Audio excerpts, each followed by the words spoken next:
Hey, greetings, everybody. Keith here. Hoping everybody's having a good day, enjoying life, living life, loving life.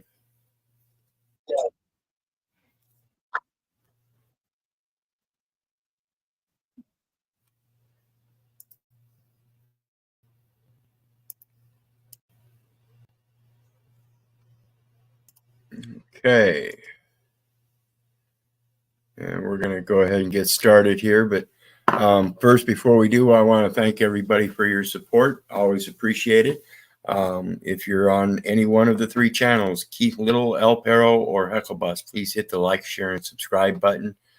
And whichever one you're on, get over to the others and do the same. Please help the algorithms. And the StreamYard link is pinned for anybody that wants to come join the panel. And of course, there's PayPal links down below for anybody that wants to share some love. In the meantime, I want to let you know I did a video this morning on Frank, the etymology of Frank. And to expand upon that, I wanted to start tonight's presentation out with frankincense, as we relate it to the story of Christ and gold, frankincense, and myrrh. And it's the actual anointing process that intrigues me about those scriptural writings. And so we're going to get on to it. And if you saw the video I made this morning, we're going to see it comes from Frank, which I spoke on this morning. So the etymology of frankincense is aromatic gum resin from a certain type of tree, used anciently as incense and in religious rituals. Late 14th century, apparently from Old French, franc. Incense from franc, noble, true. And as we saw earlier in the video, it also means first, free. In this case, probably signifying pure or of the highest quality. Incense, see incense.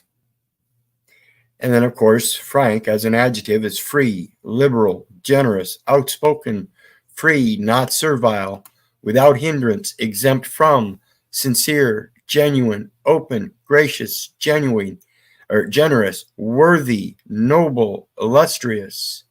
From medieval Latin francus, free, at liberty, exempt from service. As a noun, a free man, a frank.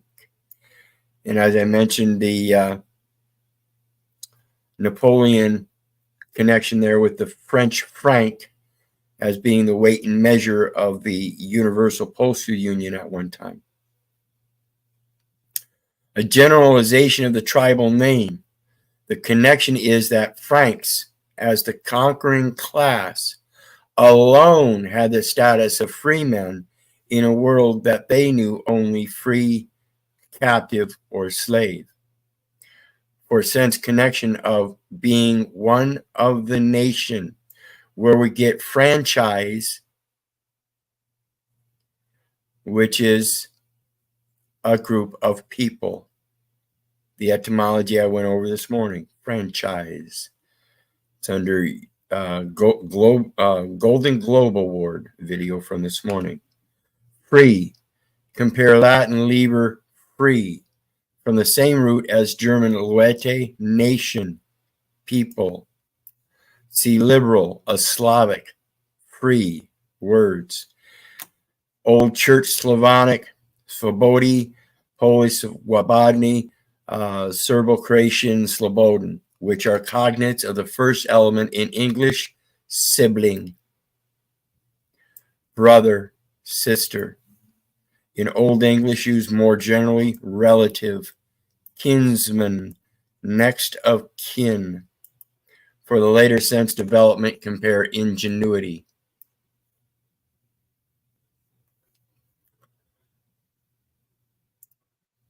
So welcome, Brother Nubs. What's going on? You're muted still.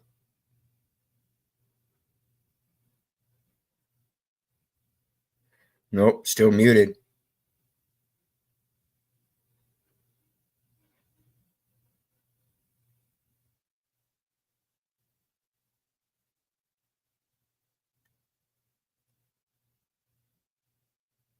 Go out, come back in. So what we're looking at, folks, again, is just reaffirming that you have to take the stance that you're first. You're the free man.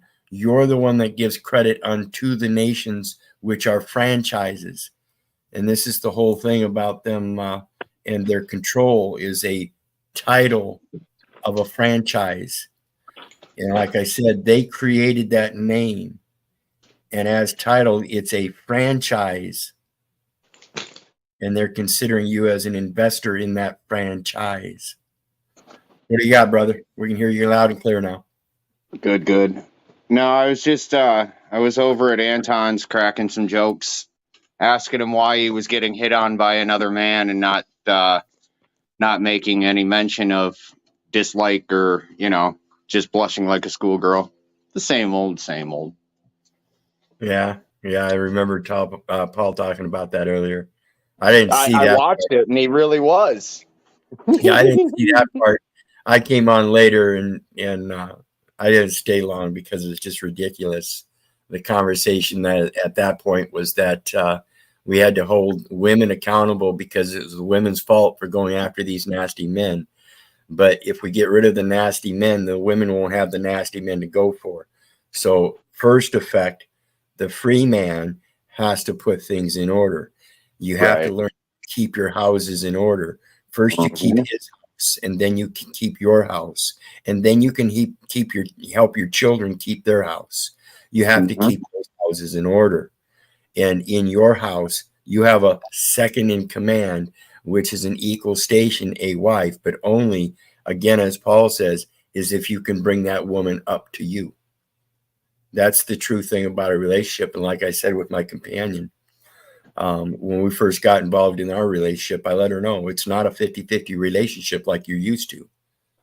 I'm a full growth boy, and I expect 100% from you, and I'm going to give you 100%. I'll never lie to you. I'm always going to be decent. And if you see me being disrespectful to other people, it's because I've got a good goddamn reason. Yep. And she didn't understand that at first, and she didn't like it too much. Some of it kind of rubbed off on her. She wanted to start backing them up, kind of like Paul, and I would turn right around and bite on her. Now she knows better. She knows that I'm doing it for a specific reason, and it's a righteous one. It's like when the cop comes out here and tells me to mind my own business, go back in the apartment. Excuse me, are you trying to tamper with a witness? So she's comprehending her ability to be a witness in determining what her life is and making those choices because she's that witness. But what is she a witness to? Her own experience. And the truth. And you got to face up to the truth. And she's seen that I don't lie to her and I don't lie to anybody else. I'm bringing the truth. And like I said, the people that like me because I tell them the truth. The people that don't like me because I tell them the truth.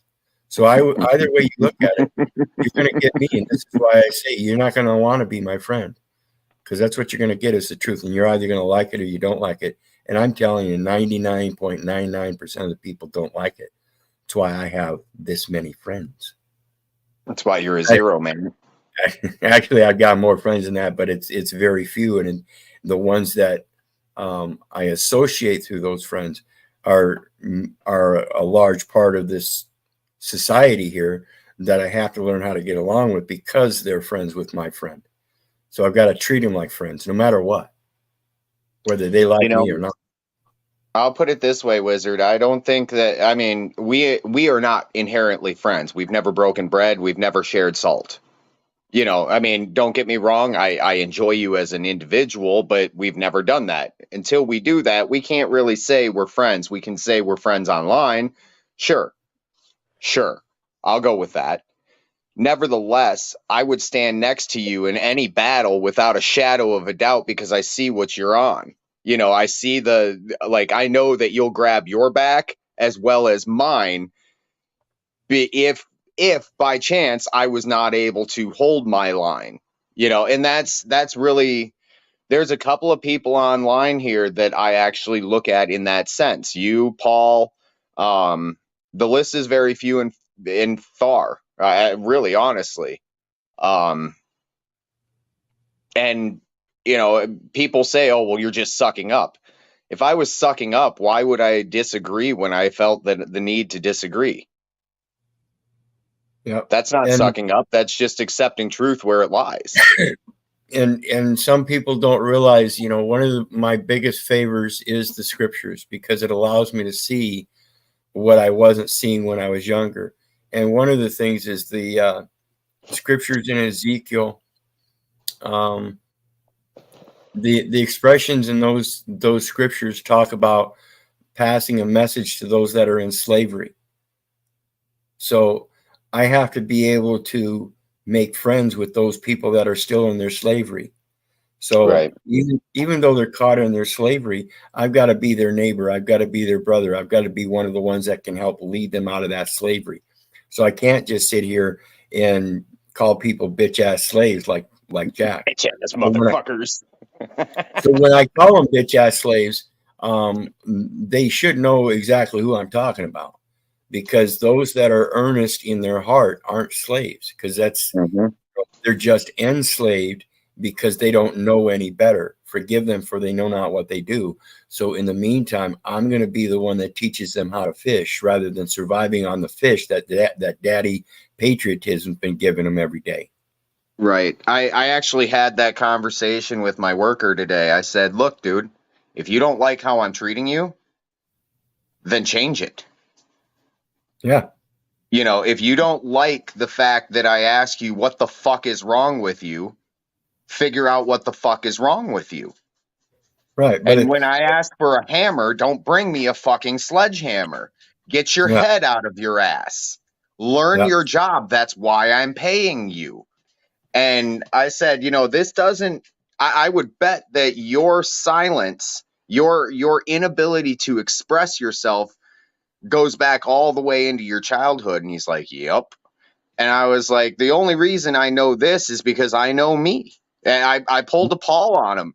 And what I was saying, it was like I was having an in-depth conversation with that 10-year-old little boy that got beat down and smacked around. And I said, dude, you're a man. He was a he has made some rather dumb choices. I don't want to get into his business, but he has made some dumb choices in his life that he has had to be under another man. And I said, if you don't want to be under another man, then you have got to stand up and be the man that you are supposed to be, so that no other man can say shit to you. Right. And you got to quit being hasteful about things and making expedient decisions without thinking about them first, because that's what you're doing there is you're giving up your authority to another man because they're telling you you've got to make a decision. Well, in that they're telling you choices that you really need to start looking beyond, and having the patience to look beyond that, so you can come back to them and say, okay, well, I've decided otherwise. Here's what I've got to put to the table. What do you think now? Okay, and that's what you're people setting. You're setting up the agreement, and you're standing up for your part of the for your part of the bargain. You know, like the dude was on that gentleman that was on Paul's earlier. I think the man has a lot of good. I think that he doesn't realize that he doesn't work for his customers. And I think once he gets that, he will understand a lot more drastically. And I could be very wrong. I don't know the gentleman. You know, I just know that if I make my cuts for my customers while building them a fence, then I'm not doing it for me. And what the fuck is the point in the first place? If it's not for me, why am I doing it? Yeah. And people have to remember too, like I said before, everything's trust law. So if you've got somebody that's acting as a trustee and they're giving service to a customer, then that means they're allowed to do so by a grant under that business license. So they are acting as a trustee, and the customer is truly the benefactor. So if they think they're benefiting from something, it's only because they're supposed to be operating as a public trustee for the benefactor. and they can't put an investment in anything else but the benefactor then. So if they think they're investing in themselves, they've been fooled. Well, I'll tell you, when I'm building a fence, my general understanding of it, and correct me if I'm wrong, is until that contract is satisfied, that is still my fence. I mean, obviously, legally and everything, I'm speaking like in my mind. Right. So if it's my fence until I sell it to them, which would be the point of transaction between money, right? Right. That's my fence. That means that every cut on there is my responsibility and not anybody else's. Right. Because So you've got a priority interest as the right, obligor. You have an obligation to fulfill, and they can't interfere with that. And part of that interference would be to make a false claim against your interest. right. And when I have customers that come out and they look at the fence and it's halfway done and they say, well, why is this way? I said, have you ever looked at Picasso's work before it was finished and compared to a finished product? They don't really understand it. And I said, I'm an artist and I'm in the middle of my art. How dare you question my understanding of fence building? Are you a fence builder? If so, please continue to finish this job. Yeah. Otherwise, you should have designed the fence. Right. and I don't do it in such a robust way per se, because obviously I've got to build relation and rapport. However, when you're working as a fence builder, you are always working either for the Karen or against the Karen, unless you're building a 4-foot pretty fence. Yeah. If you're building a 6-foot privacy fence, there's a Karen on one side of that fence. Yeah, absolutely. And believe me, they're caring about my fence. 100%. All right. Well, we're going to get into this, guys. Starting off of last night, we ended with the spirituality of the nation dissipating. We're becoming that franchise I was talking about, the fictional entity. And tonight we're going to continue on. I've got, I think, one more section I wanted to mention before we leave out of this first section. And it starts off, in addition to the analytical approach presented here, 3 major substantive notions about the nature of anti-Semitism undergird the ensuing analysis of German anti-Semitism. 1, the existence of anti-Semitism and the content of anti-Semitic charges against Jews must be understood as an expression of the non-Jewish culture and are fundamentally not a response to any objective evaluation of Jewish action, even if actual characteristics of Jews and aspects of realistic conflicts become incorporated into the anti-Semitic litany. So in other words, like I explained earlier in Paul's, the Christian society, once it rose up, it was actually in its culture itself anti-Semitic, period. It was a offshoot of the Jewish that said, okay, well, we believe the Jewish are wrong here, here, and here, and this is what we're posing in Christian scriptures. Now, the Muslims did the exact same thing based upon Christian scripture. They said, we believe it's the same here, here, and here, but we believe it's different here, here, and here. So it's just, they're just following each other, right? So in the Muslim aspect, it's now anti-Christian. Christian is anti-Semitic. So the issue has always been there because of the diversity of cultures. And it's not just the religion that it's the religious venue that it's restricted to. It goes to race, feminism, and today we even see transgender. Okay, so it's a matter of different cultures rising up and saying previous cultures are wrong. That's all it is. If I can I ask a question if you don't mind? Sure. To my knowledge, and I don't know for sure, but I'm pretty sure the people of Germany, I'm Prussian by descent, My family was all Ashkenazic Jews at one point in time. And they are of the line of Ashkenaz, and Ashkenaz is of the line of Gomer. And I've never understood why they consider Jewish people to be Semitic people, because they are not of the line of Shem. Correct. Never understood that. It's a common misconception through the teachings of people that believe that, because they themselves either didn't do the research or they did it and they're covering it up, one or the other. This is why I say quit believing everybody. Do your research so you find out, because it's there. It's clear, you know. Well, and just do your research on the 1611 King James Version of the Bible. Do Mhm. your research beyond that and know why you can use the 1611 King James Version of the Bible against them. Right. Right. And, you know, I mean, I'm just looking at these things, and don't get me wrong, I don't claim to know everything by any means. In fact, I'm quite ignorant of a lot of things. However, the things that I have studied pretty diligently, like family lines and stuff like that. Like, my family goes all the way back to Sweden, and so that would be the tribe of Dan, if you look at where everybody went, and also could be considered the Phoenicians, and, you know, so on and so forth. And if we don't understand these things, like, for instance, the word Hebrew, it means the people of the feather, or the people from over there. Well, where the fuck is over there?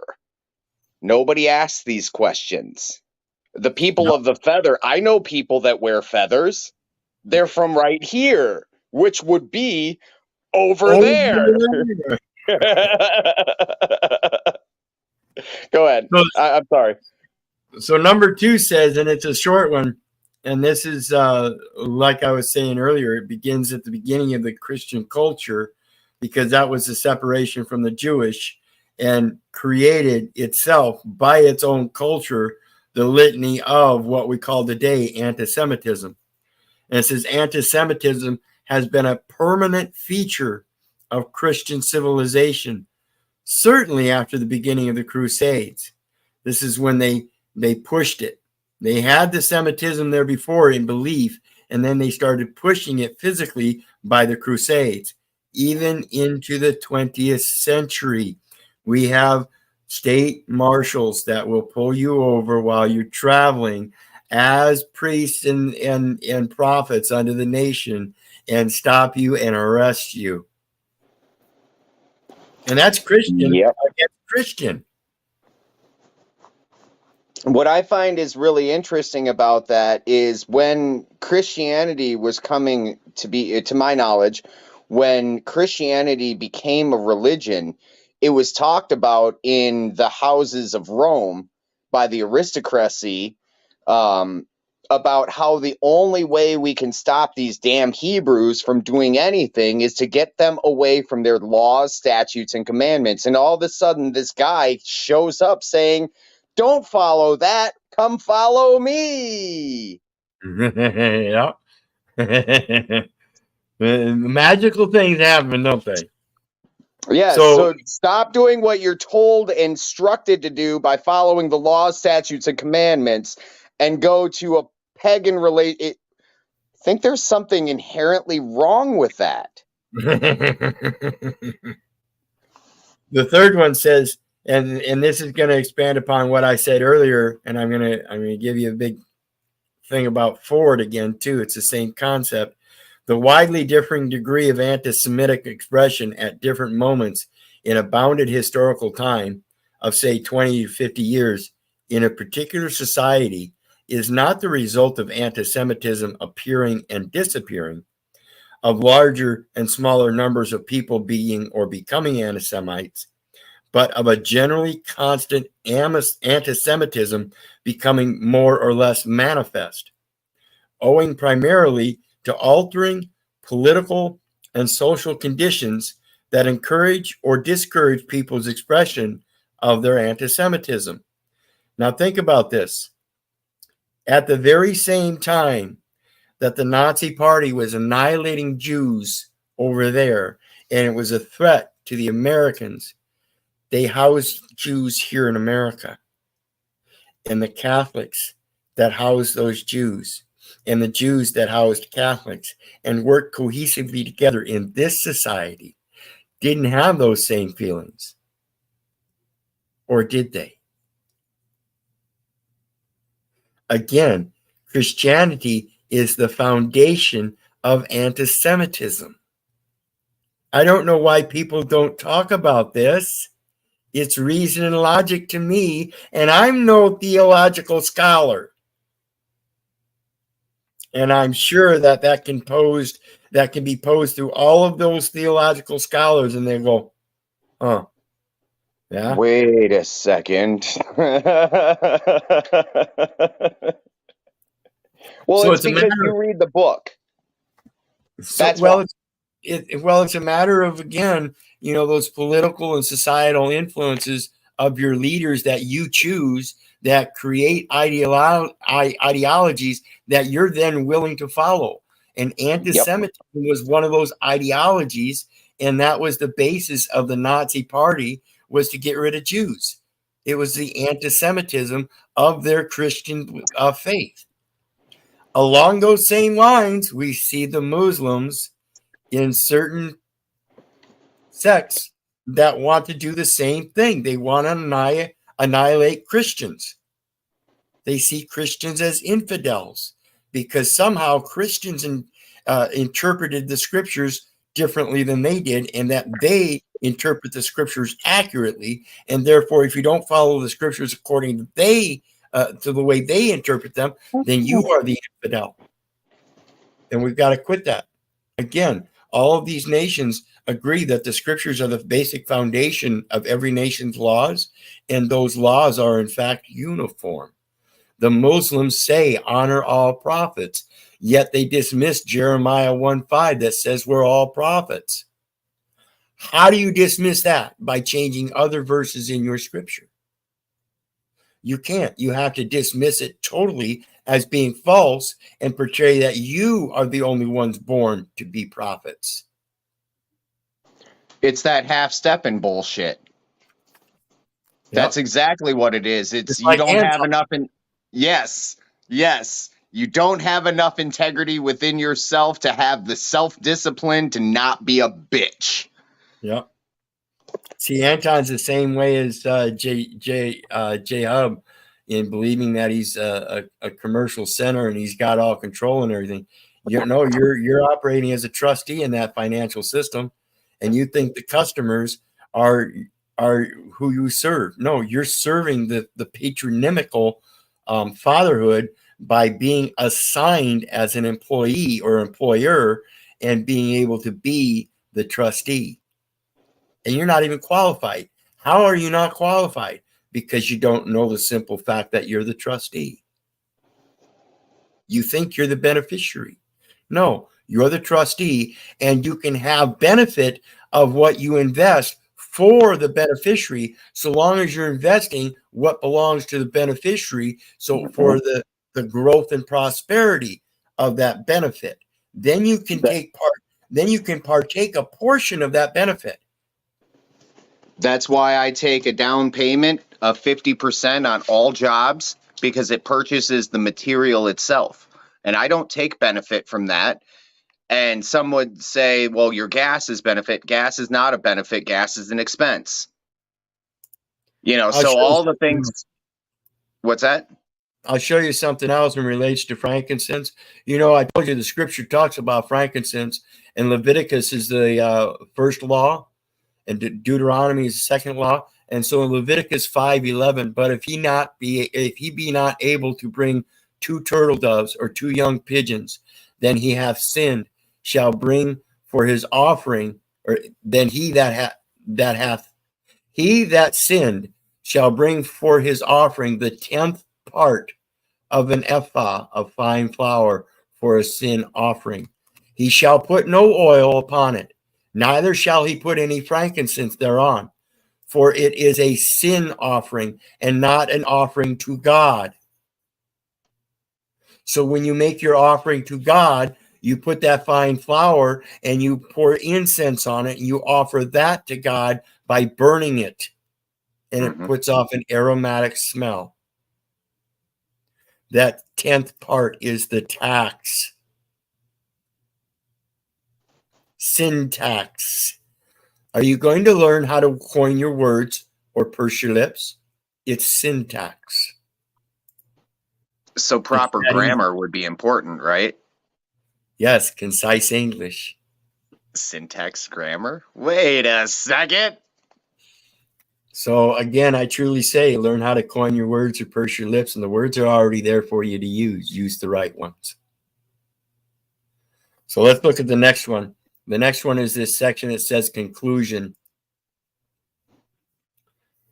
And that's, of course, the conclusion of this first section. It says the study of Germans and their anti-Semitism before and during the Nazi period must be approached as an anthropologist would have previously unencountered pre-literate people and their beliefs, leaving behind especially the preconception that Germans were in every ideational realm, just like our ideal notions of ourselves. So if we have the reason and logic to understand that somebody else might have a different idea than us, it would be reason and logic to allow them to have that. But at the same time, we don't have to fall subject to that ideologic concept. And that's what's inherently going on with the nations of people. They have this pride to the nation. So if the rest of the nation says, jump off that bridge, even if it's 98% of them, and they know in their heart it's wrong, they're going to jump off that bridge. The same thing with somebody telling you, here's a gun. There's 98 people that we need you to execute. There's 100 of them in front of you. You pick. And they will gladly pick. That's how easy it is. A primary task is thus to unearth the cognitive models that underlay and informed the Germans' thinking about the social world and politics, particularly about Jews. In other words, in regards to the German Nazi society, they may very well have had a bad portion of Jews that lived in that country that caused a large problem, like we see today with a very minute portion of the melanated people being accused of the large mass of the crimes. It could be very well the same concept over there. And that's why we have this thing modern times today of racism and genderism and feminism and all these different issues. They've already been resolved. And every time we create a new one, it's just creating a new anti-Semitic ideology. It's creating a new hatred ideology. Instead of realizing that we still have equal station in life, we just see things a little bit different because we see them from a different perspective. I can't see the same things that the Nazi Germany might have seen about the Jews over there because I didn't live over there. But if I had lived over there, I might have seen that and might have been more willingly coaxed into believing, yeah, it's good to exterminate them. But I could never be deceived into believing that it would be feasible to exterminate all of them. So that dismisses the thing about exterminating any of them. This is the reason and logic that we have concentration camps today called reservations. You disposition them. You take them off of their square. That's all you got to do. And I'm telling you, if you believe you're a national, then you've already been dispositioned. You've already been fooled to believe in a false pride. And I find this terribly disturbing because that is the one thing that destroys societies. The society can start out positive and have a good pride about it. But when it gets to the point where that society is now large enough that it can blame faults on people within its own thing, it starts eating itself. This is why I say I hate living in this society, because they're going to start turning their fingers and pointing them at everybody. And that includes me again, particularly me. People like me with criminal records. While they're still pointing the fingers at the politicians and other people, they're going to pointing their fingers at me too, believing that since they've never been to court and they've never had a traffic citation, that they're the righteous ones, and they're the ones that fucking voted these fucking idiots into the fucking place to begin with. I've never registered to vote.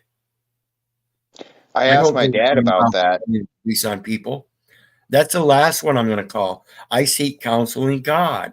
Everybody else is so quick to dial 911 because they want that immediate answer. They want it, and they want it now. You fucking addicts. You're addicted to your own fucking convenience. Go ahead.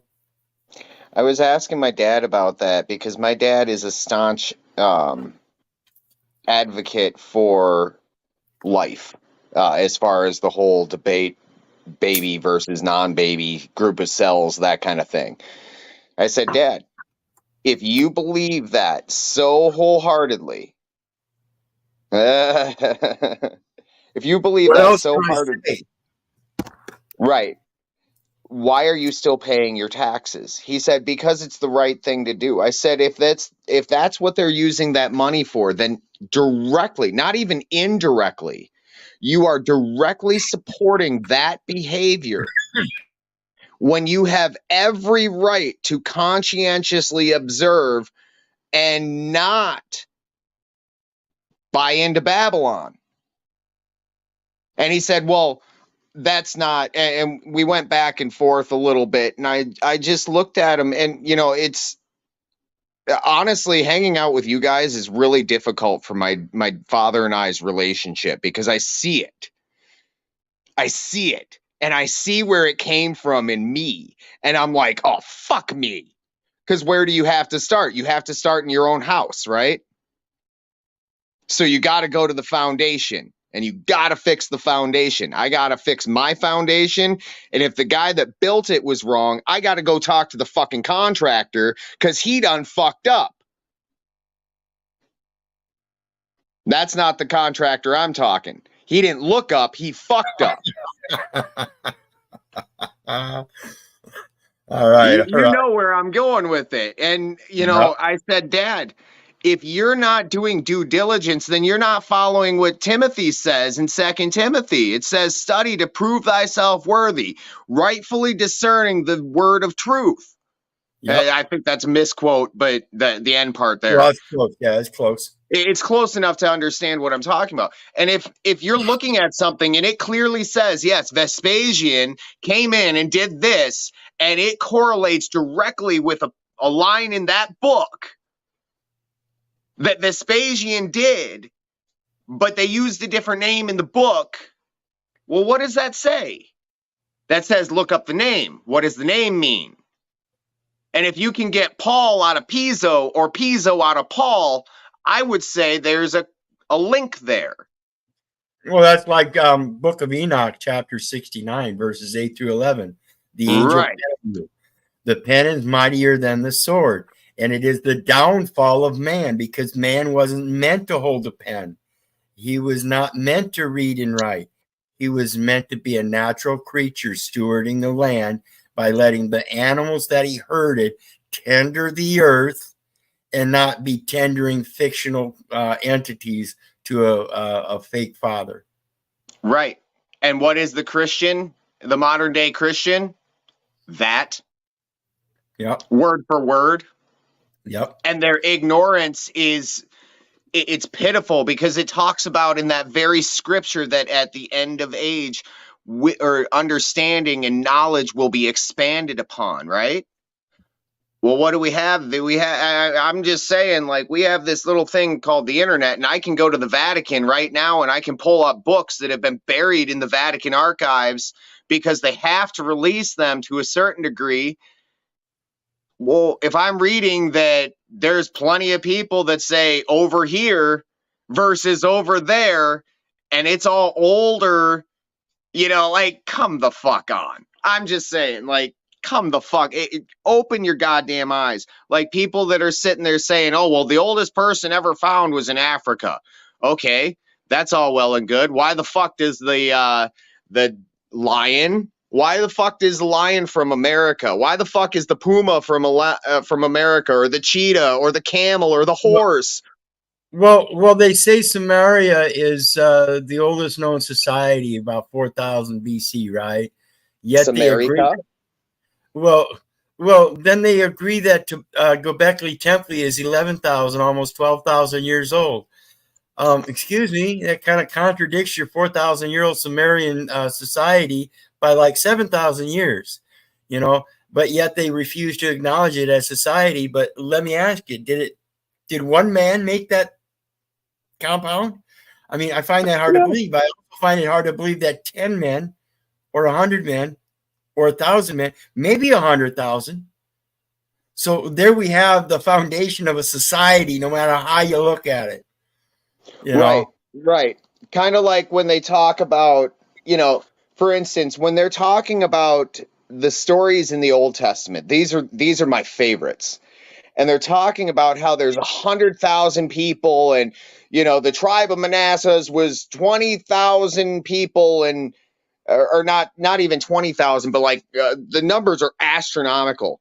Where the fuck are they feeding these people in this little Gaza ass strip? You got me fucked up. well, I That's more think that, people than are in America. Oh wait, is it? well, well, we got to remember too. Back then, the lifestyle was different. As society went, society was a city where the merchants went into the city and sold their wares. Now, Yep. some of those merchants lived in the city, but many of them still lived out where they produced their wares in the agricultural surroundings of that societal community. And then you had your travelers that traveled from society to society that brought in foreign wares and goods. Mm-hmm. That was your trade. Your internal mechanism within your local society was mercantile. Your Right. foreign trade was mercantile from other societies. Yes. And the Phoenicians were the ones that, to my knowledge, what we know as the Phoenicians were greatly responsible for going from continent to continent to continent to continent, putting all that shit together. And I honestly, I think about that whole Samaria, like Sumar, and I listen to the words and I think about the etymology, Sumeri Ka, the Ka Well, from a Sumeri. Yeah, like well or you've got Cana. you've got two things that are innately part of your living soul, and that's a spiritual character and a moral character. Now, your spiritual character is from your Father in heaven. It's a Mm-hmm. matter of right and wrong. Okay, you've got a moral character within that right and wrong in the material world. And if you take that term apart, MORAL, it's morale. So MO is mom, mother. So what's RAL? Well, that's the Wow. rail. Yeah, well, it's the rail. It's the order of things. Okay. In order, you would follow a rail. Okay, it's a rule. Well, that would be Ra as well because Railroad, yeah, rule road. It's right. all the same thing. RURARIRE. They're all rules. So when you think about something that's relevant, it's it's according to the order of the nature of things. Yep. And That's a the rule. railroad is a double R, it's a double rail. So there's two rules. Yes, Right. absolutely. I agree. And I look at things very, very similar in the just because I have some understanding of how words are put together and everything like that. We've talked on this many a time, and it's very interesting to me to see how people are so easily duped because it's literally they are intentionally trying to be ignorant. Yeah. And that's one of those things, again, like I said, if you go back to the roots of things, you'll find out how many terms that you're using are synonymous, and you'll learn how to quell your language and pipe it down and use restrictive terms. And then there's going to be other terms that you're going to learn that have specific concept in different venues. So you can use the same term here, but it's in this venue, so it's got to mean this according to the concept of its use. Whereas in another venue, you can use the same term, but it's going to have a different concept of use. This is why the understanding that the English language is nothing but a very colorful language that has adopted many different forms from many different languages. It's a trade language.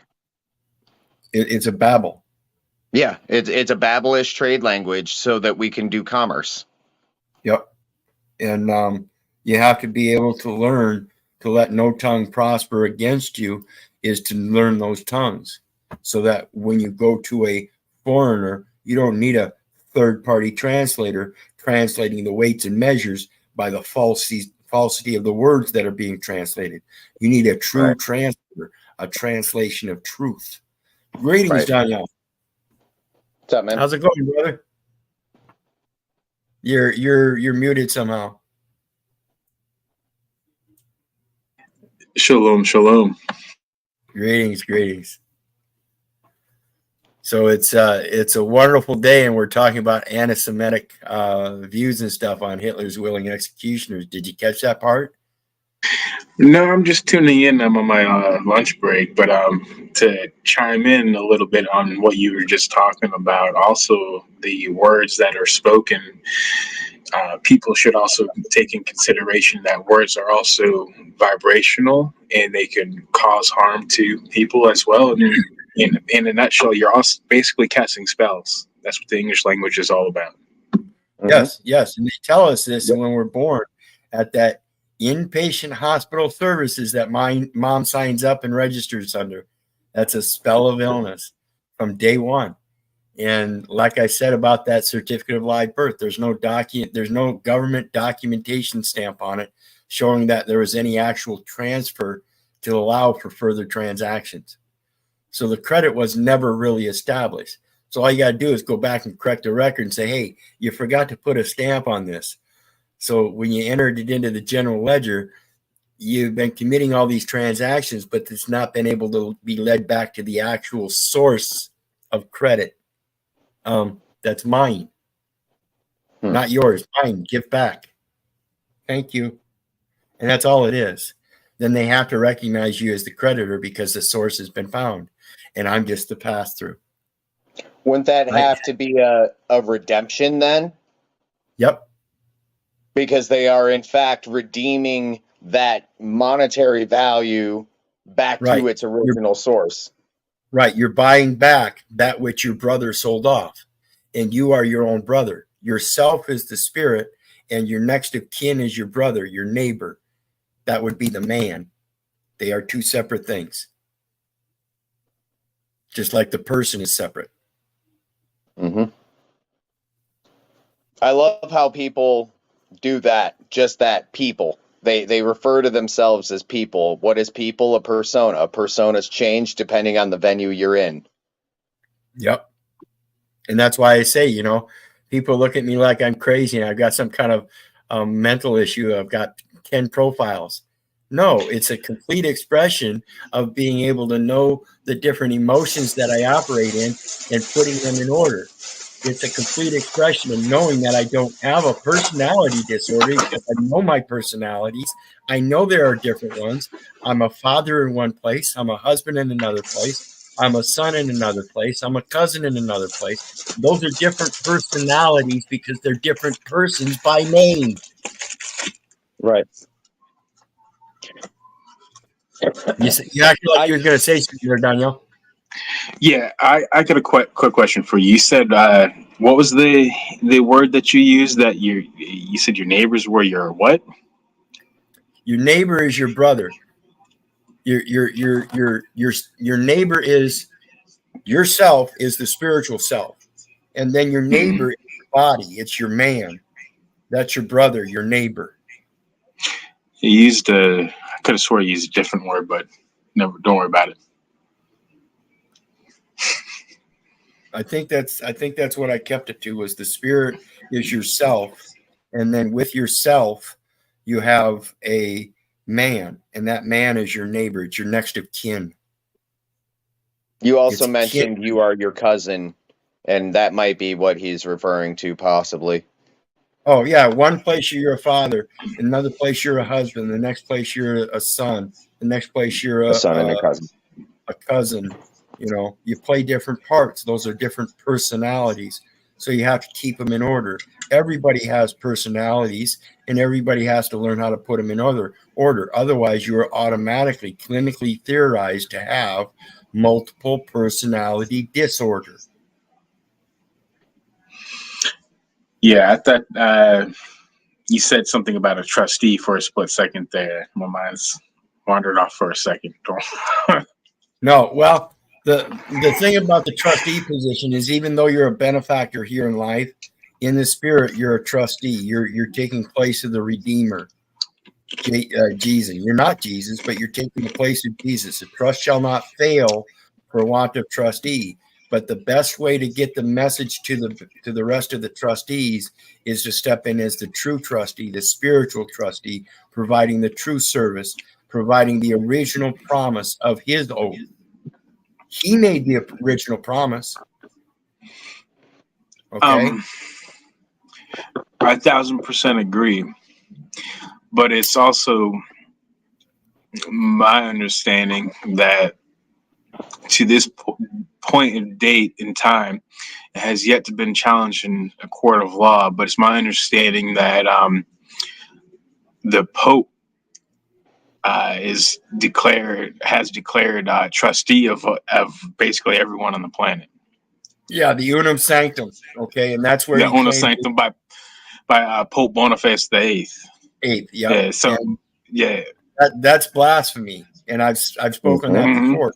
Read Isaiah 43:1. It says, "I fear not, for I have been redeemed. He has called me by thy name. I am his." And then 44:5, Isaiah supports it. It says, "One shall say, I am the Lord. One shall call himself by the name Jacob, and another shall subscribe with his hand unto the Lord and surname himself by the name Israel." So that clarifies Jacob is the man, is the spirit, and then another shall subscribe with his hand. So Jacob in spirit is going to operate the man who's going to sign by his hand unto the Lord and surname himself by Israel. So it's going to be by Israel in the name of Jacob.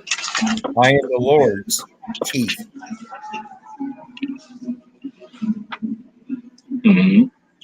And that conveys everything they need to know. And they can't, as long as you know how to stand on that, they can't knock you off your square.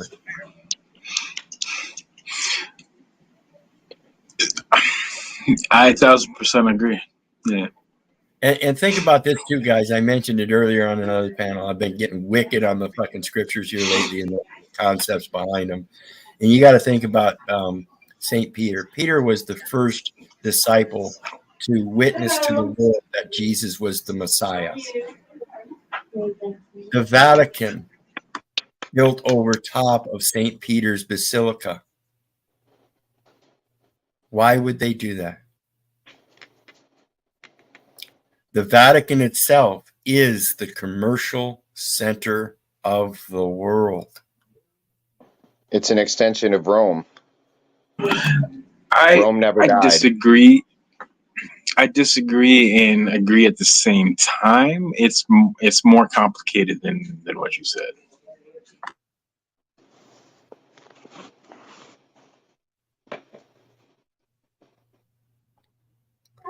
Porta. Sorry, I'm also at work. But what was I saying? Sorry, an employee came up and asked me a question. Man can't get a break over there, can they? No. Are you the boss man? Yes, I'm the store manager. Now we have come to the problem. You have not trained your employees well enough to answer their own questions. She just started. Well, but what was I saying?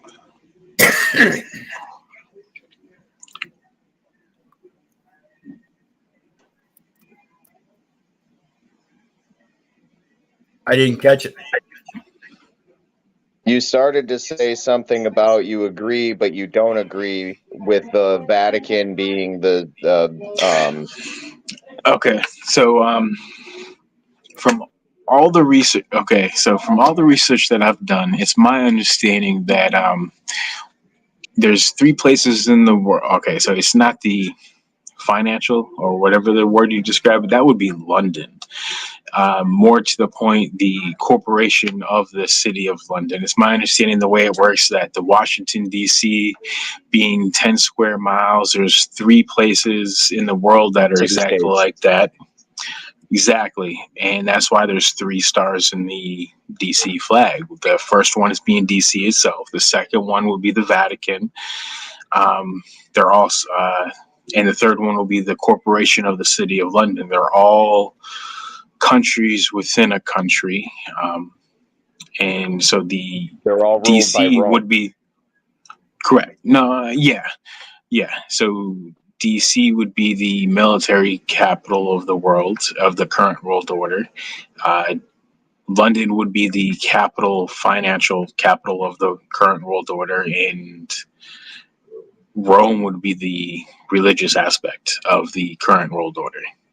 And to drive that further point home, a lot of people don't realize that a new temple has already been built as well. A temple in Abu Dhabi was built. It's called the Abrahamic Family House, and it's in the shape of a pyramid. And at the top, you got the Catholic Church. The bottom left, you had the synagogue for the Jews, and the bottom right, you have the mosque for the Muslims, for all religions coming together to worship one God. In 2016, the way denominations work, yes, there's different denominations, but if you follow the chain of command, they all answer to the Council of Churches, which is the main headquarters is in London. And in 2015-16, they signed a treaty with the Pope. There is no more Christianity, technically. It's just not being enforced. And if you read the papal bull that was issued by the Pope on that, it openly states that when it is enforced, that if in order to be considered a Christian, you're going to have to follow their guidelines of what a Christian is. And then in 2019, the Pope signed a treaty with the Grand Imam, which is the Pope of the Islamic faith. And then so there is no more Islam. It's called Chrislam, and that's why there's one temple, all 3 religions coming together, because if you actually take the time to read the Bible or Torah or Quran, they all come from Father Abraham. We all come from Abraham. So that's why there's one church and one religion, and that's going to be ran by the Catholic Church. Is that really true, though? Well, Yes. that's that Hebrews 6:17, where he gave his immutable promise to seek the same counsel and proved it with an oath. And that promise is the same promise he shewed unto Abraham when he gave him a new name. It was Abram, and he renamed him Abraham upon the new promise. And that was the original promise of the New Testament.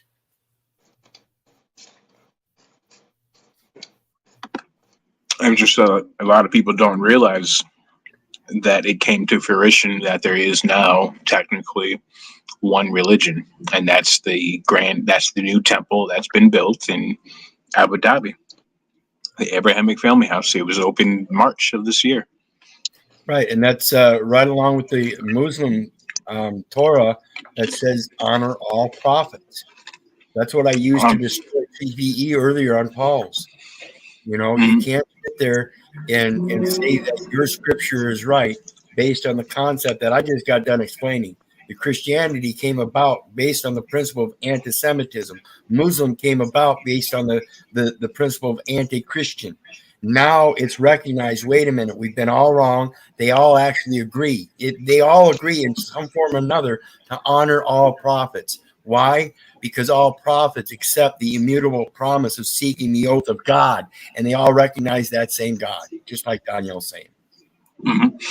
Furthermore, there's historical records that show, if you really want to get technical, Muhammad's wife wasn't Muslim. She never converted to the religion he was teaching. She was actually Catholic. She lived in a Catholic monastery, and her family was extremely wealthy. And through that funding is how he was able to gather a military force, so on and so forth. The dowry. Mm-hmm. The dowry. Your next of kin is your mom, because that's where the dowry comes for the materialistic world. That's that value, material value. It comes from your mom. This is why we say you got to quit being a mama's boy. You got to get the spirit of your daddy up in your ass. Okay? Because that's where that comes from. Go ahead. I do believe I could be very, very wrong. I have not done all the research, but I'm pretty sure that she is a relation to the Flavian dynasty indirectly. A cousin, a sister-in-law to, which brings that back to, because if she was Catholic, she was Roman. Yeah. Yeah. Because that's all that Rome is an extension of the Roman Empire. You look at how they went into Germania. How did they take over all of Germania? They went in, they took conscribes, and then they trained them to be military men, brought them back to Germania, and had them infiltrate their own communities. Yep. That's how they've been playing the fucking game ever since. And they wrote the fucking book. Because you can't tell me that some dumbass, naive fisherman knew Koine Greek. Not going to tell me that. Not with me even remotely believing it.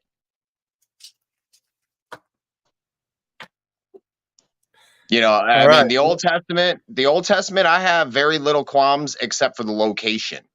That's my qualms, because there's more evidence to a different place than the current place. Like, for instance, the description of the temple, David's citadel and everything like that. It doesn't even match what we have today, nor does it match what they found with ground penetrating radar. Okay. Yes, no. So More no. That follows under the concept of the Bible verse that goes a little, I'm paraphrasing something, but the Jews that claim that are Jews are not the Jews.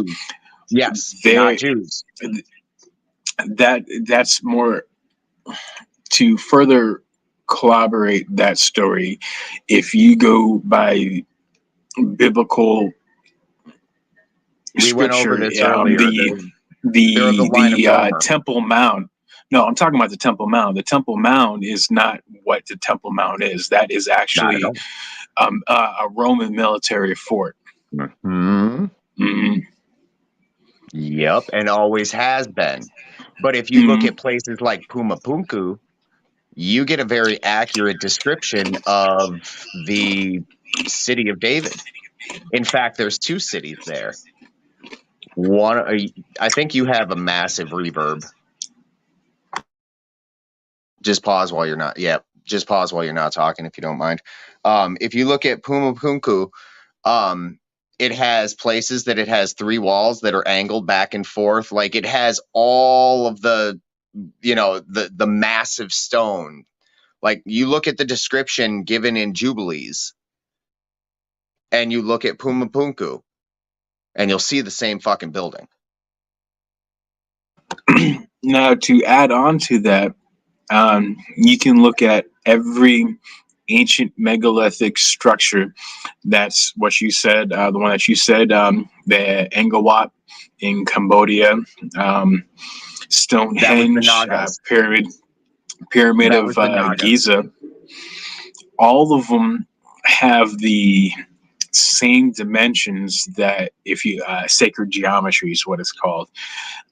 Everything will add up to 9.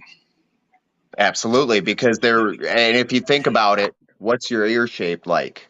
A 9, right? And there's 10 commandments, right? So why would it all be based off of 9 and then we get the 10 commandments? Personally, I could be very wrong, but there's one in there about the church, and the church didn't exist in the time of the Hebrews.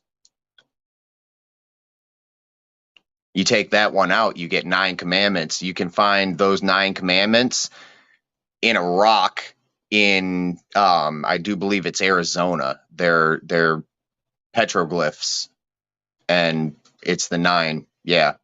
So I agree with you with the whole 9 basis of math. And if you think about it, looking at your hands, it makes perfect sense because you've always got one moving for your counting finger. So whatever finger that might be gets removed from the equation, and you have 3 joints each. 3, 6, 9, and then that one is your moving one.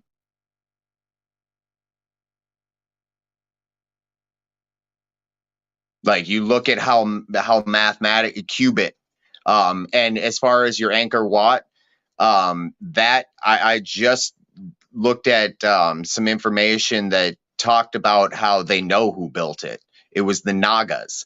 Well, the Nagas can be traced directly back to the Mayas. In fact, in Hindustan, which is modern day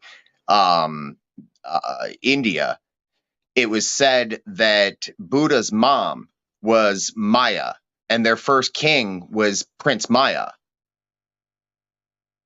That would relate all back to the Maya being the starters of the civilizations, and your Maya would be your 10 or your 12 tribes in that scenario.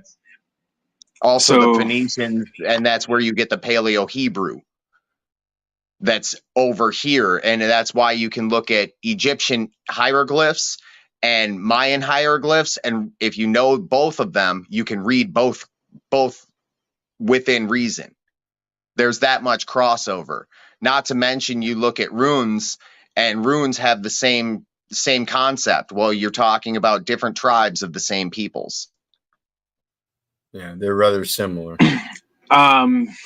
So you're touching on a very multitude of different aspects to be able to retort in I'm just giving you information. I'm not looking to argue with you, sir. No. It's nothing about argument. It's to give you more, in my opinion, more information to fill in the gaps. In a nutshell, if you dive into etymology, and so the Bible is written in Hebrew and Greek. And how do you go about? Yeah. Well, it goes further. There's more to it than just that. But how does one go about getting the information of what the original words were? You look in definitions for things that match. And if you look at the Mayan Codex, you can read the Bible side by side, damn near. All right. So, have you ever heard of Strong's Concordance? Very much so. Yes, there's one sitting in my living room. Okay, so from my massive deep dive in Strong's Concordance, if in a nutshell, if you retranslate the Bible in its original language and go by its original definition, it paints a whole different story of what is being taught. For perfect example, the word image. The word image comes from the Hebrew word salem, which means a phantom, a shade, an illusion. And all throughout Scripture, it's taught that the Most High hates idols. So if man is defined as salem, which is an idol, then how were we made in his image if we are nothing but an idol and he hates idols? So in a nutshell, from my understanding of going by every original word and every definition, this might sound extreme, but it tells 2 different stories of creation. The first one is that the God in Genesis 1 is Elohim, plural, of the supreme God.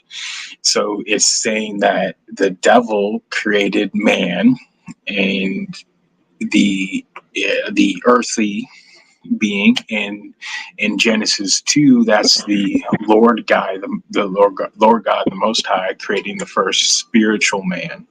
So there's two different human beings. That's where the serpent, the whole conspiracy theory of the serpent race comes from, is that there's two different humans. One that go ahead. I'm sorry, I didn't mean to. I'm being rude. Go ahead. That's just what I gather from the Bible. That there's two different human races. The one created from the devil, one created from the Most High. Furthermore, if you go into Genesis 2, the original sin, the word beguiled comes from the Hebrew word to seduce. In a nutshell, if you go by the original definitions, it flat out tells you that the devil had sex with Eve. Eve went to Adam, had sex, taught Adam what sex was. They had sex, and I can't pronounce the word. English isn't my first vocabulary, but there's the medical terms in a nutshell. Twins Intercourse from two biological fathers, two different fathers, create twins from two different biological fathers. I don't know. It starts hyper defer. I can't. It starts with an H. I know what you're talking about. And that's where Cain and Abel, cannibal. That's why, to me, this world is a self-eating system. That's where cannibalism comes from, Cain and Abel. So that's where the whole Bible, to me, that's where we are. That's where the simulation is. That's where the spiritual battle is within, because we're yoked together. We fell for the trap, which was the flesh, and we're yoked together with a demon.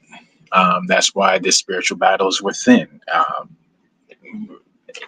I can just keep going on, but that, to me, that's what's translated in the original language. Furthermore, the one last thing.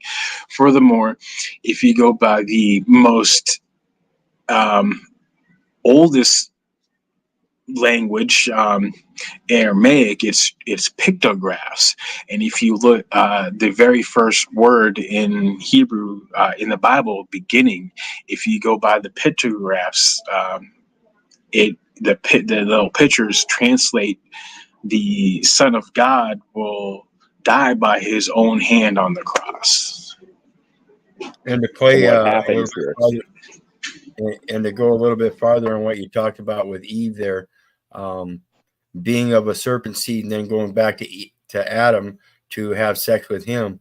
Now let's talk about Lilith, because a husband names his wife. So if the serpent laid down with Eve, wouldn't you think that he would give her a different name to remember him by? And so therefore he gave her the name Lilith, so she could step out of her part as Eve and not be a servant of two masters, and placate that she was serving the one master then and would return to her master. See, this is the mama's boy thing, going after the materialistic gain, because either way, she's not sure herself, but she knows she's going to have one seed that is going to be the most powerful, because she's got one of each. And to expand on your whole double creation, I would agree personally. I can't. This is my thought on it. I'm don't have anything to back, so I'm in la la land with this. However, with my research, I know that the Naga were considered to be the original peoples. Okay, according to historical narrative, etc. Well, the Naga were the people of the serpent.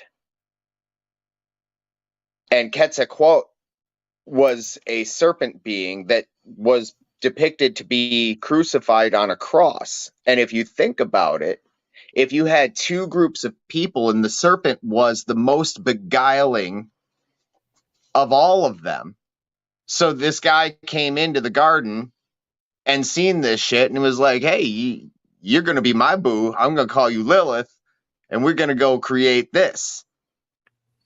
Yeah, and they I can't remember where, but just recently, not too long ago, they've found serpentine figurines with human-like characteristics, breasts and breastfeeding babies and this and that. And it's kind of unique to think that people back then would make such a thing out of their, quote, imagination. Right. And then you have the plume Where that serpent comes all from? over. Well, think about it. I've asked before, did God create man or did man create God? If the demon is that of an imagination, then two, an equal station of life, don't you think God would be in of imagination? I wonder, simply because, again, it's man that made that concordance, right, brother? Well, he is the creator, right? And what do you need to create but imagination? And I only do what I see my father do, right? Isn't that the narrative? I pose an opposition to that very definition of imagine, simply because I've torn people up on etymology before by going back to the caveman paintings. Right. What do you think the demon was in that imaging? Do you think there was a demon in that imaging? In portraying their story that they were able to go out and kill an animal to survive? You think that was demonic? I get what you're saying. That's interesting. Yes, in a way it is, for the simple fact that scripture states that your hunger and your thirst will be basically the bread of manna. Right, but that's again a moral. Back in them caveman days, they didn't know anything about morals. They were living strictly by instinct. It wasn't until they became a society and created morals and then wrote about them morals. Right. This I give you as meat to eat. Because the society would have had to been around for quite a while in order to establish that writing, and you would have had an oral tradition much longer than you had a written tradition. That's why the oral went to pictures, because they made a mind thought into picture. And it started off with, hey, I can put my hand on, there's my carbon handprint. So again, I ask if man created God in his own image, or if God created man in his image.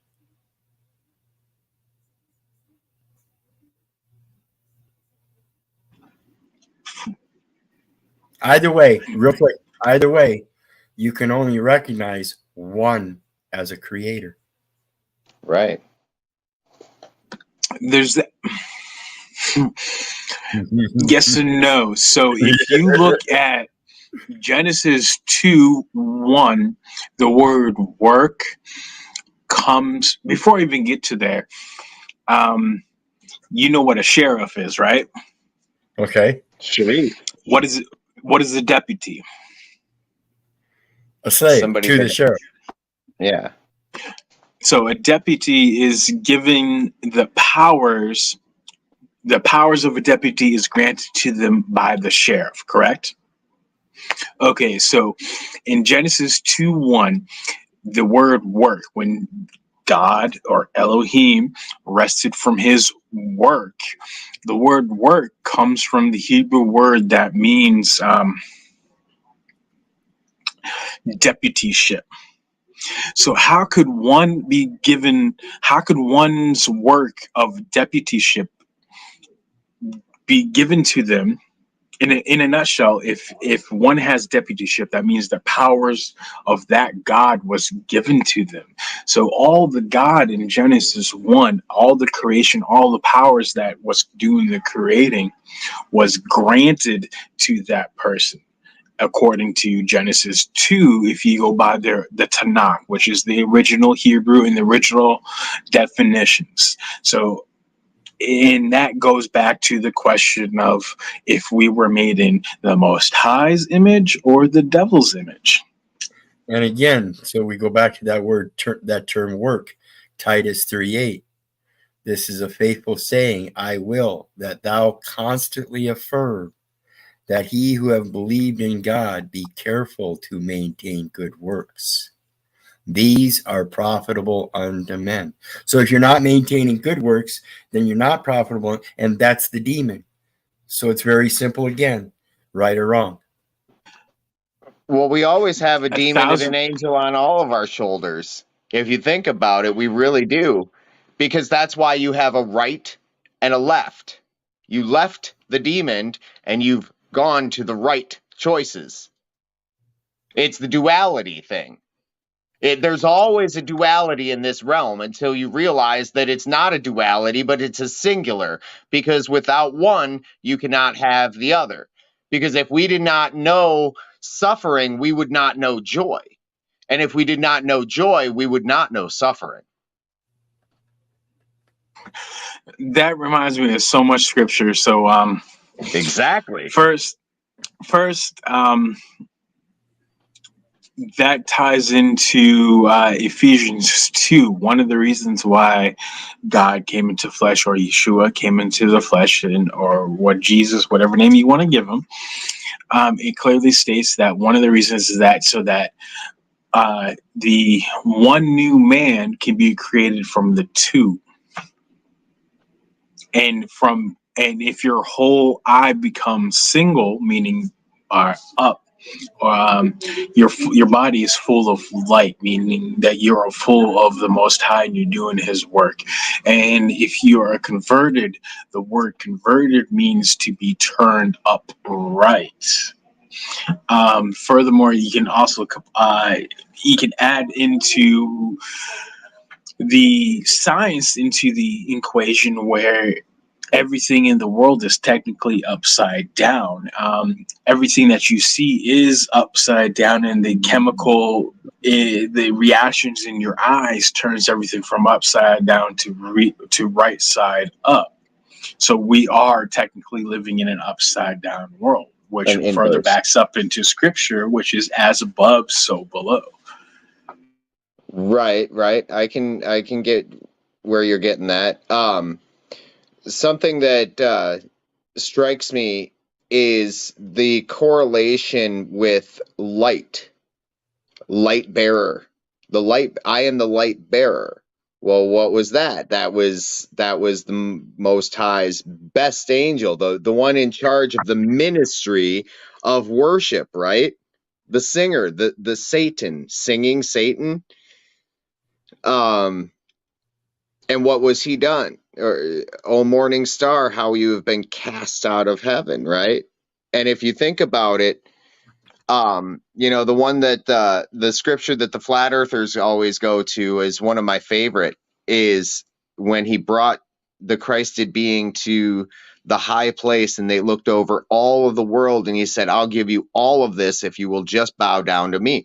Well, wait a second. That means he's got he owns it all, because you can't give something that you don't have.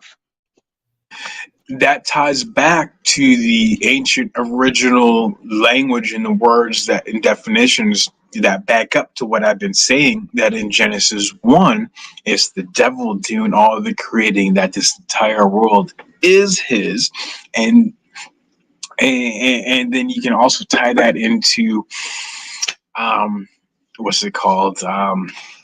What was removed from the Bible, the Apocrypha. And part of the Apocrypha was the book of Enoch, the first book of Enoch. And in chapter 106, it clearly states that everyone in the entire world was of, I don't want to get your channel in trouble, so I'm going to say of one skin complexion. Mm-hmm. And when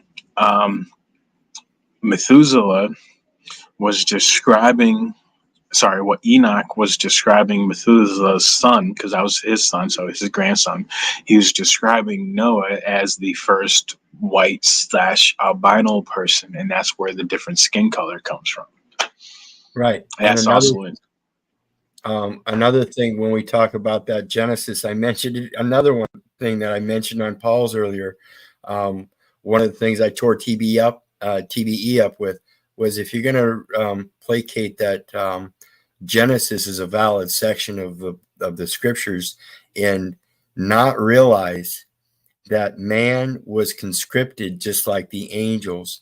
And in fact, every theologian out there will agree that, yeah, God created the angels first. So in Genesis, where is it? Why is it going from the earth was void and dark and without form? straight to let's make man in our image without talking about the angels, huh? Let me ask you. See that, Danielle? You like that, So, don't you? so my understanding of all that, it ties into somewhat of the flat Earth movement, but not really. The Bible clearly states that there's water above us and below us, that there was a clear division that separated the waters from above and below. That's called the firmament. If you look into, I'm Jewish, so if you look into the Jewish Bible, the word that is used in the Hebrew Bible is firmament or dome. So there's a dome above us and below us that's separating the waters from above us and below us. And then if you look at historical facts, the NASA was created by Operation Paperclip, which was the evil scientist that committed all the experiments on us Jews.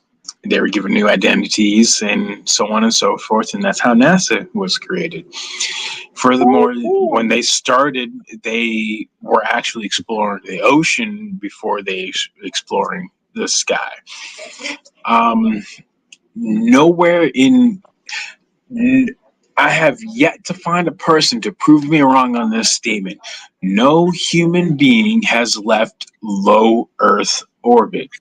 Low Earth orbit is defined according by NASA's own words in 2018 that the moon is now in low Earth orbit. According to from the article that I read, the mathematical equation that they used was wrong.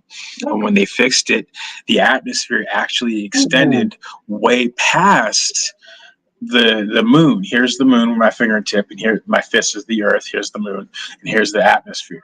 So if the NASA is now saying that the moon is within Earth's atmosphere, or AKA dome, what the Bible says.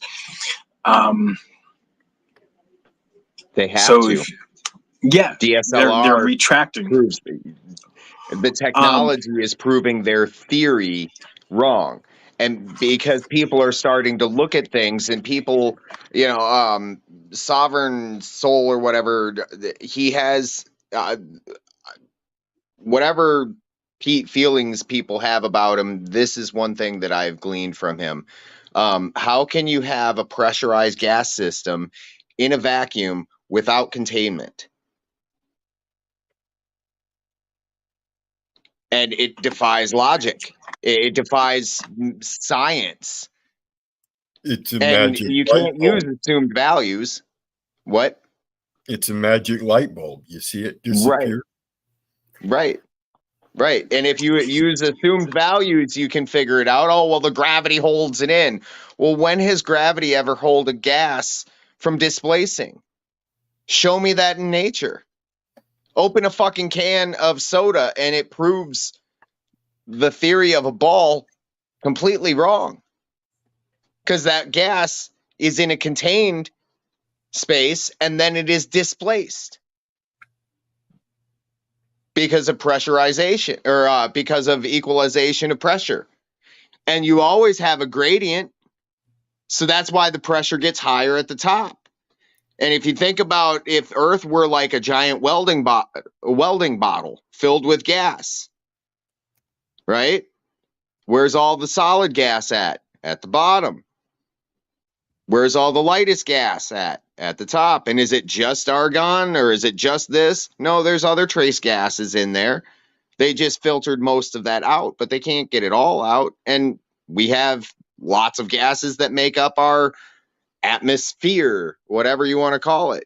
But they're really not lying, because if there's a bubble above and a bubble below, then it is an atmosphere in theory. And not only that, but if you think about it, I know the cosmology according to the Jewish tradition, with Sheol being at the bottom. How do you know that we're not at Sheol? How do you know we're not all currently living in this reality because we've chosen to come back to the perpetual hell where we have this experience that we have to learn. And that's why we're all part of the God per se, based off of our experience. So it goes back to the central command. And then when we learn all the fucking lessons and we decide, hey, don't go into the fucking light. The light is the light bearer. And that's the one that causes all the fucking evil in the first place, because he brought light. You know, Prometheus stole light from the gods and gave it to man. What did the angels do? They brought the information. They said, this is how you weld. This is how you put makeup on. This is how you... It's the same fucking story, because it's the same fucking story. That story is much older than the Jews because it's from the Hebrews and before. Yep. And this is why we have modern terminology called definition. A definition. Yep. Where did it all come from? The Phoenicians. That's who brought trade across the world. The Phoenicians were known as the Naga at one point in time. Then there was families that split off. The Bible is the Bible, or the Torah is just a story about a people group. It's their family line, for the most part. To give you some information, to further educate yourself, it's actually not called the Torah.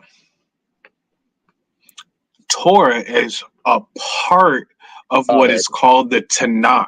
Yeah, it's I know. Yeah. I'm just saying, because not many people in chat would know Tanakh versus Torah. So for conversation in this venue, if we were having a private conversation, the three of us, without chat in mind, I would definitely speak that way. However, although correcting me is definitely, it's the Tanakh through and through. So I'll accept what you're saying without a shadow of a doubt, man. Just for the people that are watching that possibly never heard of the word Tanakh. So what is most commonly known as the Torah, the Old Testament. The Old Testament is actually 3 separate books. The Tanakh, and the Tanakh is from 3 broken down words, which is one being the Torah, the law, so on and so forth. So the Tanakh is the complete Old Testament. And a much better book, in my opinion. Well, thank you for that correction. I appreciate that, because I've been saying the Torah all along. I say the Torah because people understand what the Torah is. In venues, I have definitely been corrected.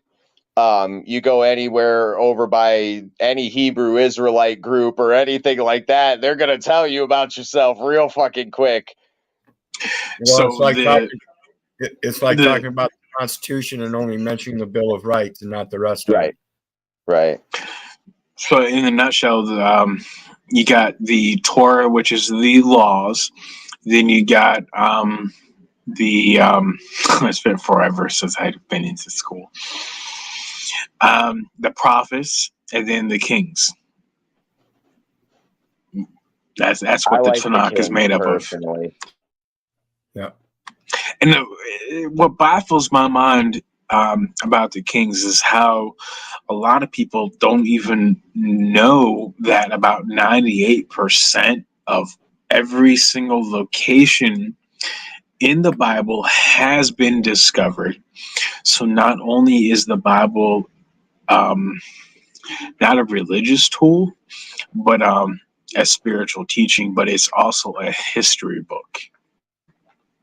I'm going to agree with some of what you're saying and agree to disagree with some of what you're saying. And that's just because I don't want to drag it into his, because it would get into this, that, and the other thing. And it just, my ego would flare. I know myself well enough. So I'll agree to disagree. It certainly points out historically, because like you said, there's 98% of the sites have been found. So it's a geological map itself physically that proves its own origins. I just look at those origins to be in very much so different locations, though. Like, for instance, I live by a river that, in all intensive purposes, could very well be called a great river, which is another word for the Nile. Egypt itself is a Greek word, and the Egyptians come from another place where they had an entire civilization. And proof of that could be, say, the cocaine mummy. Where do you get coke from? There's one place I know. And also the other thing is the whole corn. How do you have a new world vegetable that was modified by man and made specifically in a specific way over time, all of a sudden in the Middle East, where it does not naturally grow but by struggle? And I understand the geology was very much so different at different times. I just see that you have very many things that are found, and I think that some of it was, honestly, as crazy as this sounds, I think some of it was transferred intentionally. And there's video, or there's pictures of Egypt with construction work all around some of these great temples and stuff. And it doesn't talk about that in the normal narrative. So I don't claim to know it's theory. And that's why I said I agree to disagree with some of what you're saying, but most of what you're saying I agree with. You know. Well, the lands that have those great rivers, you know, most of them are persuaded by their pride of that great river. But if you take North America, it has the most waterways, and it is literally a Garden of Eden. Period. Yes. Yes, and it's also one of the very few of one of two places that I'm aware of that has a river source that supplies for 4 rivers. One is in North America and one is from South America. Florida is more descriptive of the place that we would understand to be the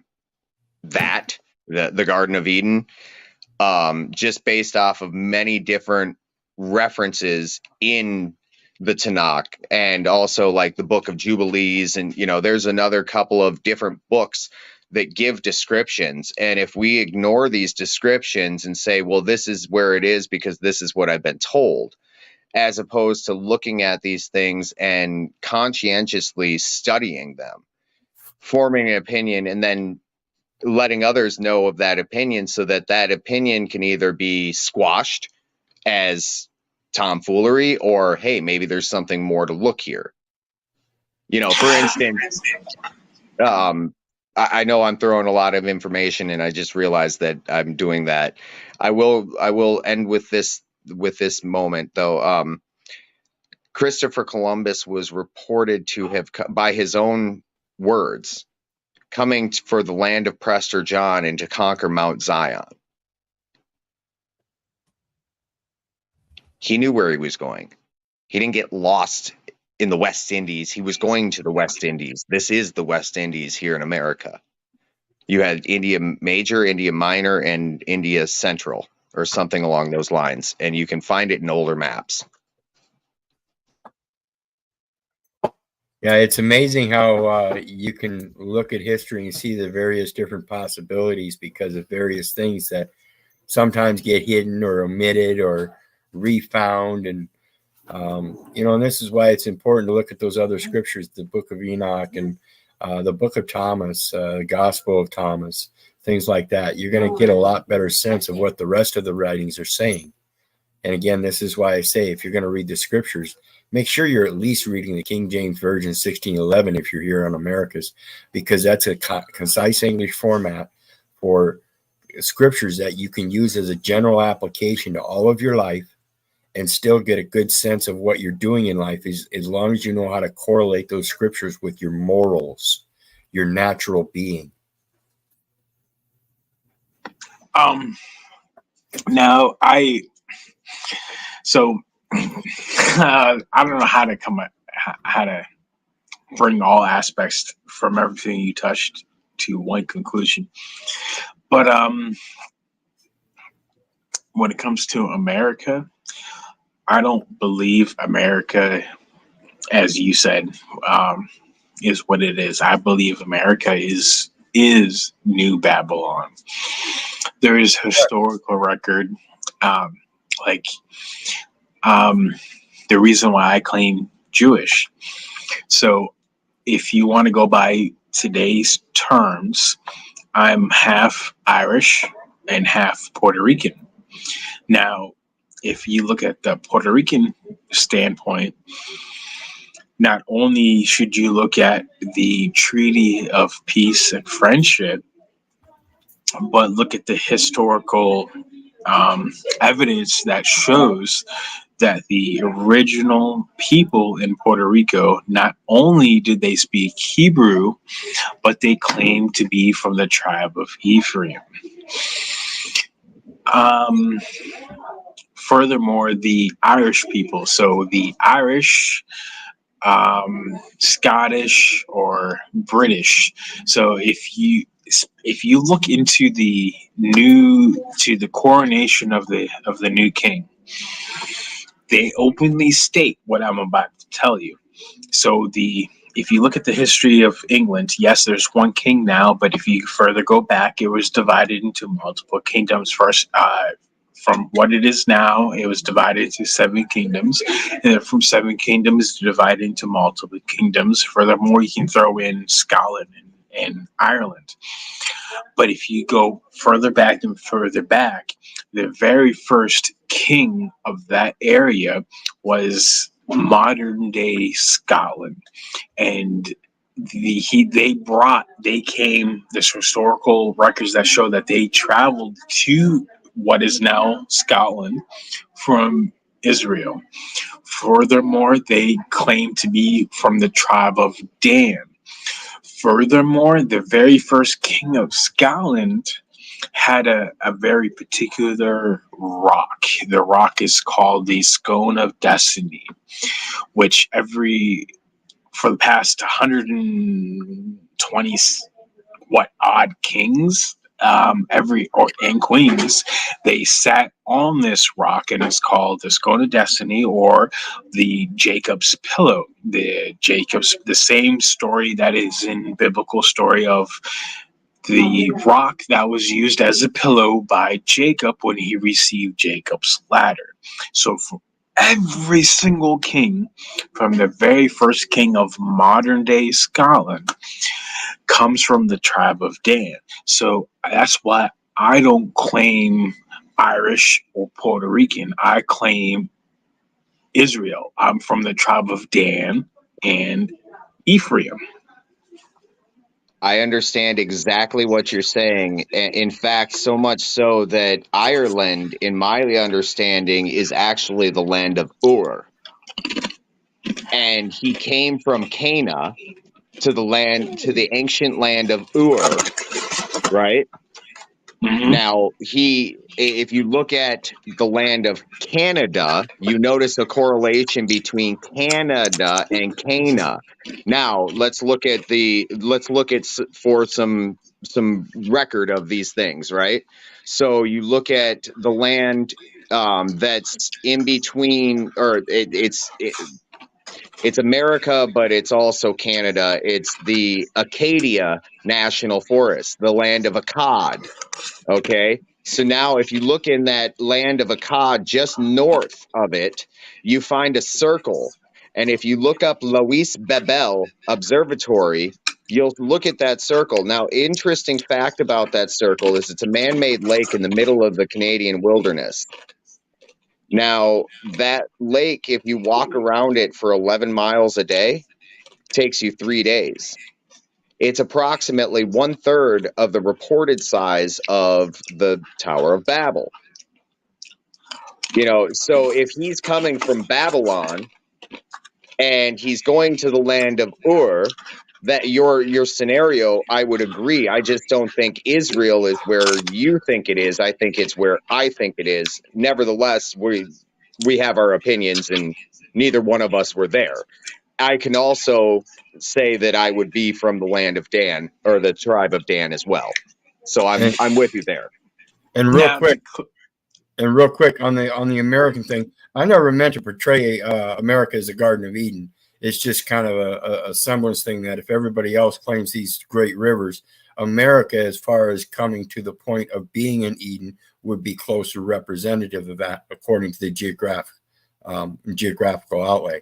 But as far as American society, yes, it is Babel. English is the Babel language. America is not Eden, at least in my understanding. Eden is the new Babylon. If you go by the original name of Africa, it translates into Eden. Furthermore, if you go by the original language in Puerto Rico, that's where you get the phrase land of the brave from. Furthermore, if you go through the Aztec, you get Americu from their god America, so on and so forth. So you no matter the way you look at it, America is in a downward spiral. It is something major is going to happen. Well, and remember, Puerto Rico is where all those birth certificates and everything go through, and that's rich port. They're stripping those bonds. See, those are the true inheritors of the kingdom of God. That's the rich port. Not only are they the inheritors, but a lot of people don't realize that the tribe of Ephraim, just like with Abraham and his firstborn son being Ishmael, the kingdom was passed to the secondborn, not the firstborn. Firstborn was Ishmael, secondborn was Jacob. The same thing is with Ephraim. Ephraim is the secondborn, and the scripture clearly states that Ephraim is supposed to be the ruler of all the 12 tribes. Ephraim, you will rule over your brothers. Yep. Mm-hmm. And he just like Jacob, and so on and so forth. He's the secondborn, and it correlates to the talent to the parable of the talents. Because if you've got one talent, you don't go out and invest in it like Ishmael, and he had to go back to his brother and beg for a bowl of lentil soup. Mm-hmm. You will sell yours. So you're saying that I'm trying to figure out. You're saying Ephraim is from Puerto Rico, which I do not disagree with whatsoever. It's the star. It's the star in the flag. That crest flag. Anyways, and you don't think America is the true old world? Like where the people of the Hebrews came from? Because Jewish is of the line of Ashkenaz, which is of the line of Gomer, and not even Semitic itself. I mean, you can look at the Bible and in the line of Kings. You know, because so you get what. And go ahead. If you look at it, you can see where Ashkenaz converted to Jewish. It was during one of the first incursions of the Hebrews into that way. I just think it came from here and went out, as opposed to came from there and went out. Either way, it comes from one of the two places and went out. You know, so to reiterate, I guess to simplify things. So the original point where all creation, in my opinion, from what scripture alludes to, is it came from Yisrael, or modern day Israel. And if you look at since you want to talk about the Mayans and Aztecs and all that stuff, if you look at historical evidence, it does not show that they came from Mexico and expanded north. It actually shows that they came from Alaska and worked their way down south to South America. Yeah. Mayan civilization started basically in Wisconsin. That's where the whole Quetzalcoatl supposedly, to my understanding, and I could be very fucking wrong. I'm very unstudied. I've done a little bit of study on it. So my opinion, please don't take my opinion as attacking anything by any means. Like, I'm not looking to attack by any means. I don't. The way my brain works, I don't instantly think a person is attacking. I don't Perfect. think that. So if you look at actual historical records, it shows that not only did the modern day Indians or Aztecs or Mayans, whatever you want to call them, they all came from Alaska. The Bering Strait. The Bering Strait used to be connected, used to be a landmass, and they walked across it, and they came down and populated from the north down all the way down to the south. Now, there's also historical records that show that a lot of these megalithic cities were already constructed, and they don't know who built them. They inherited the land in a nutshell, and that all to me, that solidifies the fact that there was a civilization before the flood. Oh yeah, I agree with before the flood. Absolutely. Have you ever? I don't mean to question anything by any means. You've done your own things. Have you ever looked into a guy online by the name of Curry Mayo? I've never heard of that name in my life. Look that dude up on YouTube. What? Hold on. Let me pull up notebooks. I'm not trying to advertise for you. I apologize, Wizard. The dude has some fucking knowledge. Now, what is the Actually, name? no, he doesn't have knowledge. He reads books. That's all he does.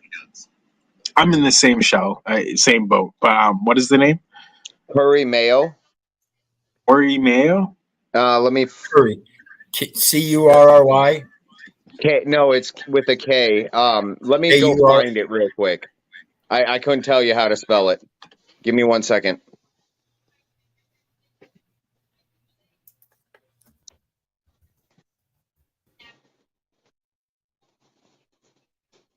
Can you hear me still?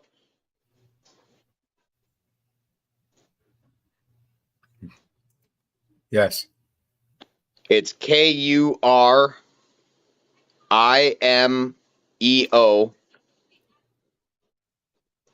And then the last name is Ahua.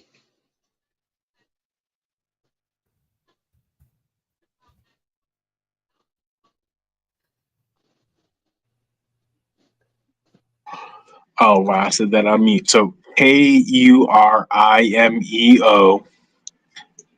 AHUA. Yep. I'll do some research on that.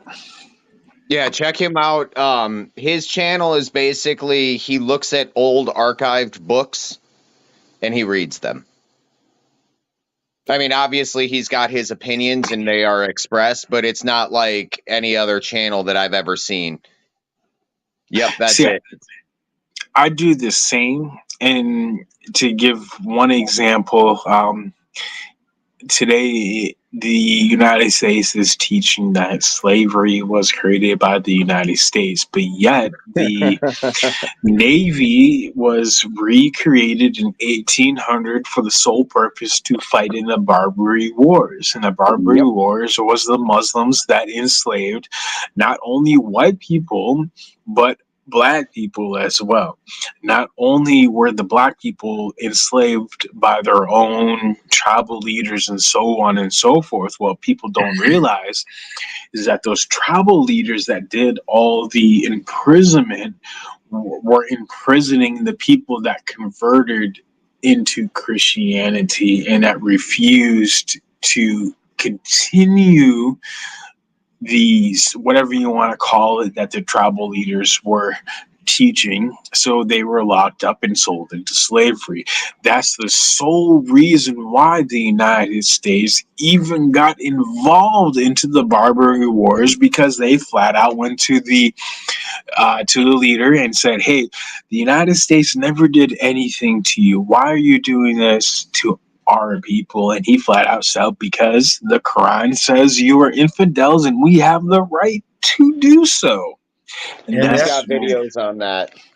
And that Barbary War came after the fact of the Barbary slave trade that already had been going on for almost 300 years, since like 1580s, wherein the Irish were the first slaves, and they were picked up in the north, and on their way to the Barbary coast, they picked up colored slaves. No, I disagree. The Irish, the swarty Irish, that's how they were described. And they went through there so that they could be transported, because there was laws against transporting Europeaners as slaves. So they would go change their location and give them a new name. That's why you have like well, for instance, Puerto Rico, all of those little island countries, they all have a very large Irish population. Like Jamaica has a huge Irish population, yet there's no people that look like me. Well, why? Because they were the swarty Irish. And that was the beginning of the forging of identification documents known as birthing certificates, wherein you had to identify your cargo. And where it came from. Go ahead. I also want to chime in. That's where the first division of the Irish that claimed to be from the actual tribe of Dan versus the one that did not want to continue and to be part of doing his work and want to manipulate and control and so on and so forth. That's where that first division came from. Yep. Well, listen, folks, it's getting late. We've done 2 hours where I normally try to keep it to 1, but I certainly appreciate you coming up. It's always great to have you. So, as long as it happens more and more, I'd be glad to do 2-3 hours. So great. Fascinating conversation. Yes, it's great. Discussions like this are always best. I appreciate it. Any other comments before we tell everybody to fuck off? Do your research. To give a shameless plug, Nubs, to get a better understanding of what I've been saying, I actually have a video titled "The Truth of Us" or something like that. But it breaks down what the original words and definitions of the Bible states versus what they are now. I would love to get your opinion on that video. Right on. If Wizard's okay with you dropping it in the private chat, I can take a look at it. Yeah, no problem. I never have problems sharing information, folks. I don't ever care if it's good or bad. And this is again why I urge you to do your own research so you can discern for yourself. And that's why it's important to have both good and bad. You don't know what's bad unless you know what's good, right? You don't know what's good unless you know what's bad. Absolutely. I am definitely curious about a couple of things. Like, the Bible's pretty descriptive of different things, and one of the things that I've never understood is when it says that King David killed both the lion and the bear. I never understood how they had a lion and a bear in Egypt, or in what's known as Jerusalem, when the only natural bear is an import. It's not naturally from there. And the cedars of Lebanon without any traces of cedars, like that just, it doesn't make sense. Like that used to be their shit, right? Well, I know where there's some cedars in a place that sounds like Lebanon, and it's right just north of a place called by a name that sounds like Judah, right where it should be. Just saying. Anyways, I'm getting back into that same conversation, and you got another 3 hours if you'd have me up there.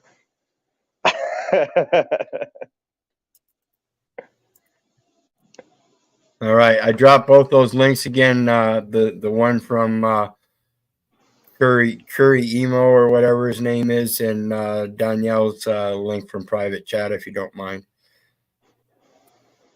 All right, awesome, brother.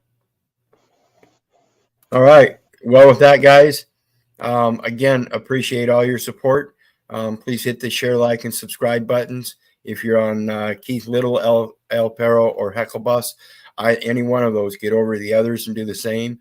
Hit that notification button so that if I ever have to switch to just one channel one day to do some protective movements, then I'll be able to do so, and you'll still get the notifications. This is part of keeping my personalities in order. Notice I said I've got 10, and so there's 7 sitting back there for the oops. So remember, start learning how to put your houses in order, learn how to put your personalities in order, learn that things are already in an order, and all you have to do is follow that order. Do what is right. That's simple. So anyway, remember, I love you. God bless. Have a good night. I don't give a fuck whether you love me back. That's what you got to work on.